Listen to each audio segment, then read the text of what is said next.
Bonjour à tous, je vais vous présenter aujourd'hui mes conseils concernant l'home trainer connecté. Alors qu'est-ce que c'est qu'un home trainer connecté? Eh bien c'est un home trainer qui est relié à une application qui va piloter en quelque sorte votre home trainer au niveau de la résistance.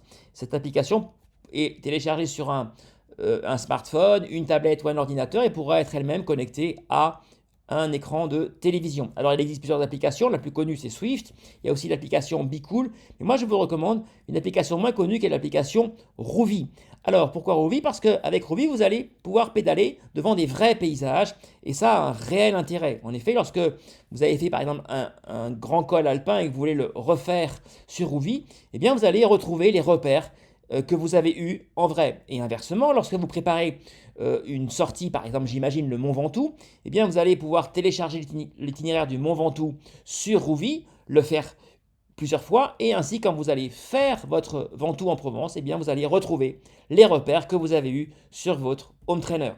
Alors, comme toutes les applications sur Rouvy, on retrouve évidemment en direct les pourcentages de pente, mais également la puissance que vous allez dégager avec votre pédalage, ici 286 watts, ou si vous avez une ceinture cardio connectée, la fréquence cardiaque, ici 130 watts, de fréquence cardiaque par minute. Voilà, alors Rouvy, comme toutes les applications, propose une période d'essai. Elle est très très longue chez Rouvy, puisque c'est une des plus longues, 14 jours, c'est déjà très bien. Vous allez avoir également à la fin de la période d'essai, comme toutes les applications, eh bien, un paiement qui va être de 10 euros par mois, qui est là aussi un des moins chers sur le marché. Et puis, il n'y a pas d'engagement. À tout moment, vous pouvez arrêter votre abonnement. Alors, sur Rouvy, il y a donc soit des parcours mythiques, soit des grands cols dans le monde. Alors, comme je disais, par exemple, le Ventoux, ici, ceux qui connaissent reverront le profil au-dessus du chalet Reynard. On voit que l'on est donc sur les mêmes paysages qu'en réalité en Provence. Vous avez des grands cols alpins ou pyrénéens. Alors, on a l'Aubisque. Ici, on a le redoutable col italien du Stelvio, par exemple. Et puis, sur cette application, mais toutes le font également, elles vont vous proposer des entraînements structurés, programmés, déjà tout prêts. Il suffira d'aller les chercher pour faire votre séance. Mais ce qui est intéressant dans ces applications, Rouvy en particulier, c'est de pouvoir construire son entraînement et ses séances. En gros, c'est de l'entraînement à la carte. Vous allez tout créer vous-même. Et je m'adresse spécifiquement à mes confrères coachs parce que ça vous permettra, avec vos athlètes, de proposer des séances complètement ajustées à leurs besoins et à leur potentiel. Vous allez pouvoir choisir le nombre de fractionnés, la durée des fractionnés, mais aussi la période entre les fractionnés, des temps de récupération qui est très importante dans la qualité d'un entraînement, et aussi la puissance que vous allez demander à vos athlètes. Alors évidemment, tout cela est enfin consigné sur un carnet de bord qui vous permettra d'avoir l'historique de vos entraînements. Alors concernant maintenant le choix des home trainers, le choix s'est tourné sur 4 types d'home trainers pour ma part, tous au même prix environ 800 euros, qui est le niveau minimum pour pouvoir exploiter au mieux vos applications. Et dans ces cas, je choisirais particulièrement le NOSA, qui a un très bon rapport en termes de prix et par rapport à la puissance dégagée, puisqu'il vous permettra en effet un rendu d'environ 20% au niveau des pentes. Alors ensuite, vous avez le Wahoo Kirkor, qui est lui aussi très très intéressant, et qui a son grand frère, qui est autour de 1200-1300 euros, qui lui propose une exceptionnelle puissance, puisque vous avez un rendu autour de 25% de pente. Ensuite, vous avez la marque de référence des home trainers historiques, la marque historique qui est la marque Tax, qui propose elle aussi un modèle intéressant. Et enfin, la marque Elite, qui propose le Diretto XR. Alors, au niveau maintenant de mes conseils sur l'installation avant votre séance, eh bien, il faut que vous mettiez un ventilateur. C'est indispensable parce que vous êtes en indoor et il n'y a donc pas de ventilation. Par conséquent, le ventilateur va vous permettre de quelque part simuler le déplacement, la ventilation liée au déplacement. Mais il faut une soufflerie modérée. Le risque est d'avoir une trop forte soufflerie qui risque de déclencher des trachéites le lendemain de vos séances. Et on ne pédale non plus jamais torse nu pour garder précisément toujours un taux d'humidité sur votre peau et ne pas vous dessécher et vous déshydrater. C'est fondamental, on ne pédale jamais torse nu. Ensuite, si possible, on va évidemment aérer la pièce et s'il fait froid l'hiver, on éteint le chauffage et on va pendant un quart d'heure avant la séance, grand ouvrir les fenêtres pour pouvoir régénérer l'air. Alors, mes conseils maintenant sur la gestion de l'effort, Eh bien, s'entraîner, ce n'est pas se détruire à chaque séance. Ce n'est pas se mettre au carton, comme on dit dans notre jargon. Et c'est le problème de ces applications, notamment Swift, où on est toujours en permanence en train de, comme on dit, se tirer la bourre avec le cycliste qui est devant soi ou d'essayer de coller aux roues de celui qui vient de nous doubler. On ne le fait pas systématiquement parce que un entraînement de qualité, ça n'est pas ça. Il faut garder en permanence le contrôle de votre fréquence cardiaque et le contrôle de la puissance que vous allez dégager avec votre pédalage.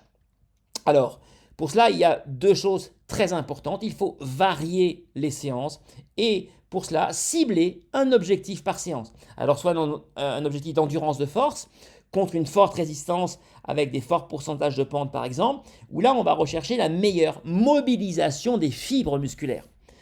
On peut, à l'inverse, avoir une séance d'hypervélocité. Là, il y aura très peu de résistance. On va pédaler très très vite les jambes. Et l'intérêt va être de travailler la commande neuromotrice, c'est-à-dire la transmission de l'ordre vers les muscles. Et on peut également travailler ce qu'on appelle la puissance maximale aérobie, la fameuse PMA, qui est donc là où on va essayer de rechercher la plus haute oxygénation possible avec le plus haut volume d'oxygène consommé par minute. Il y a également toutes les séances autour du seuil anaérobie, qu'on appelle également le seuil, ou le seuil 2, qui est autour de 90% de la fréquence cardiaque maximale, qui est donc à peu près l'intensité que l'on peut tenir environ 45 minutes. Et puis, il y a toutes les séances d'endurance fondamentale, qui sont autour du seuil 1, seuil aérobie, qui est autour de 70-75% de votre fréquence cardiaque maximale, donc des séances de souplesse qui peuvent durer jusqu'à 1 heure, 1 heure et demie. Voilà. Alors maintenant, je vais vous donner des conseils sur l'hydratation. En effet, l'hydratation est un point clé dans toutes les séances d'indoor. Vous avez de très fortes pertes en sels minéraux et en eau de par une très forte transpiration.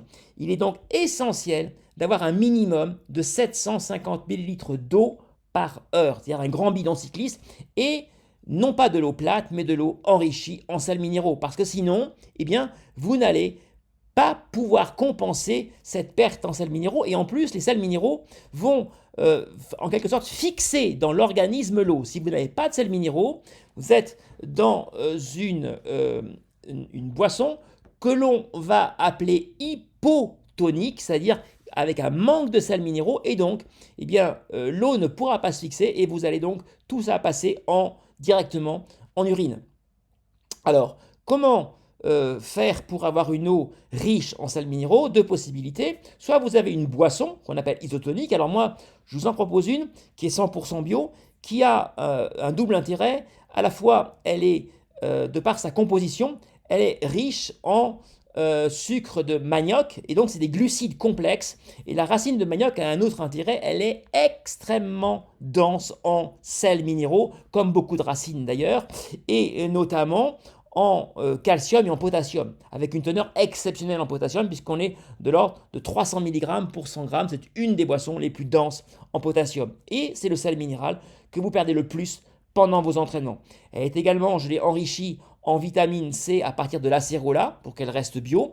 Et la vitamine C est une vitamine tout à fait antioxydante, donc avec un réel intérêt. Si vous ne voulez pas passer avec une boisson isotonique, eh bien vous pouvez alors, dans ce cas-là, prendre de l'eau plate et y ajouter une pastille d'électrolytes. Alors les électrolytes sont ce qu'on appelle des concentrés de sels minéraux, on les trouve en pharmacie. Alors je rappelle quand même que les sels minéraux ne sont jamais bio, ne cherchez pas des sels minéraux bio. En effet, on est sur une extraction minière, or le bio ne concerne que l'agriculture biologique. Voilà, mais écoutez, j'espère vous avoir donné quelques conseils principaux sur l'utilisation des home trainers connectés, comment ils fonctionnent. Vous trouverez de nombreuses vidéos expliquant notamment le fonctionnement particulier de Rouvy. Et je vous souhaite à tous de très bon entraînement, mais je voudrais quand même préciser que le travail en indoor ne doit pas être exclusif. Dès qu'il fait beau, dès qu'il n'y a pas de brouillard ou qu'il n'y a pas de route glissante en hiver, on a maintenant des vêtements techniques qui permettent de faire des sorties de 2-3 heures. Et donc, je vous recommande quand même régulièrement de retourner en plein air. Alors, les trailers, c'est assez facile. Et puis, vous avez, pour ceux qui habitent en montagne, eh bien, la possibilité de faire du ski alpinisme ou du ski nordique. Eh bien, à tous maintenant, une très belle préparation pour votre prochaine saison. Merci.